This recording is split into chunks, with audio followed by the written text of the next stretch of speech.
Hello, I'm Sergeant First Class Thomas Enochian, and this is the mallet portion of our video. This section will cover various techniques used on keyboard instruments. I will cover the 5 primary mallet instruments used in both concert band and orchestral repertoire: the marimba, xylophone, chimes, vibraphone, and bells.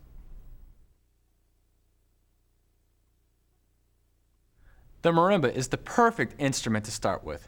First, it has the largest octave range of any keyboard instrument, and second, it can be used to demonstrate both 2 and 4 mallet technique.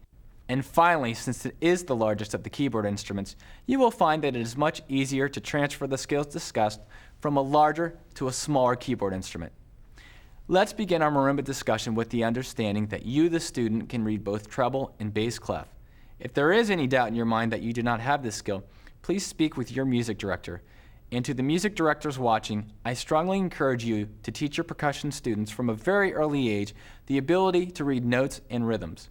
Remember that if you start training your percussion students from a very early age to become complete musicians, the results for you and your ensemble will be well worth the effort. The marimba is made of rosewood or synthetic bars and aluminum or brass resonators. The instrument has a range from 4 to 5 octaves. Since the sound we produce on all percussion instruments is a result of the mallet or stick we choose and the way we strike the instrument, let's begin with mallet selection.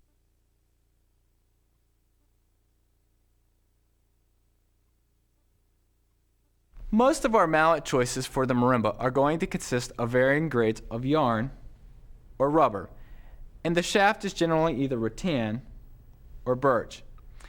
Never use plastic or brass mallets on the marimba. You will damage the bars.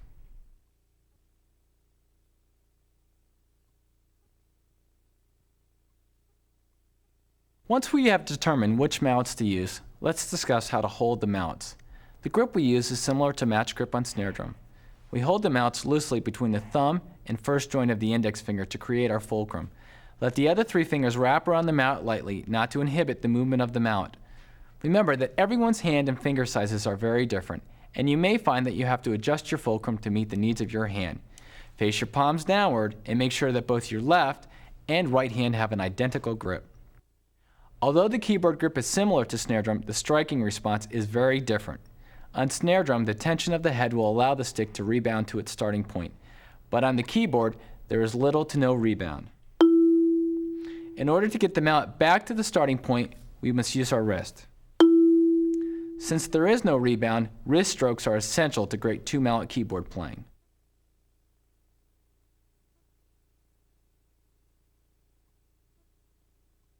Practice all your major scales in 1 or 2 octaves, or use the whole range of the instrument, especially when working with the marimba. This will allow you to work on moving up and down the instrument and on shuffling your feet. You want to familiarize yourself with the location of every bar and accustom yourself to the wide range of the instrument. Here are some examples.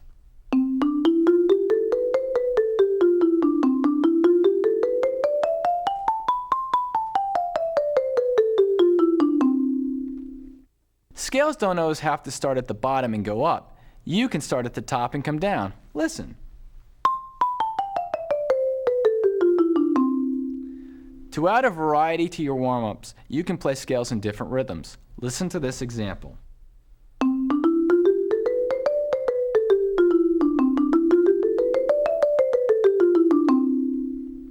You really know your scales when you can go through them continually without stopping. Check this out.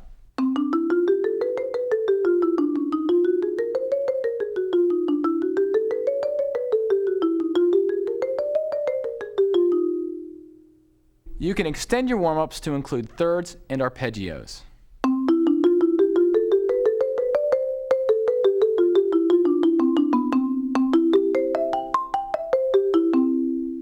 As you increase the speed of an exercise, lower your mallet to about 1 inch from the bar. This minimizes the distance between the mallet and the bar and increases your accuracy. Also shift from playing accidental slightly off center to playing on the end of the bar that is located directly above the natural notes.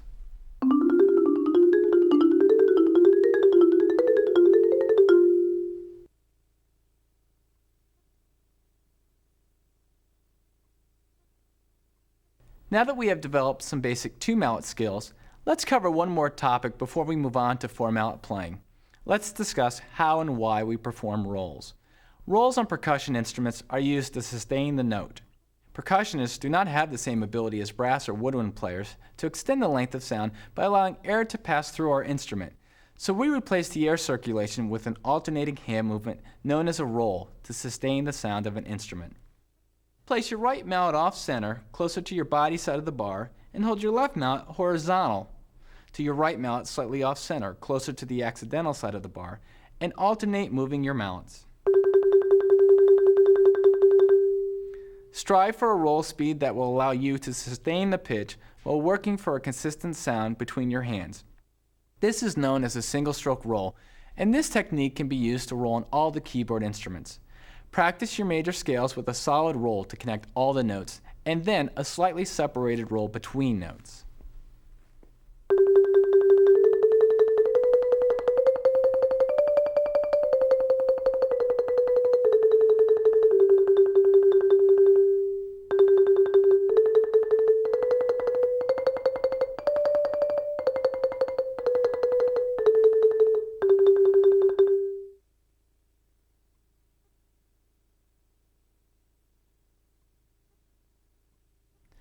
Now that we have talked about the techniques for two mallets, let's continue our conversation and discuss the four-mallet technique.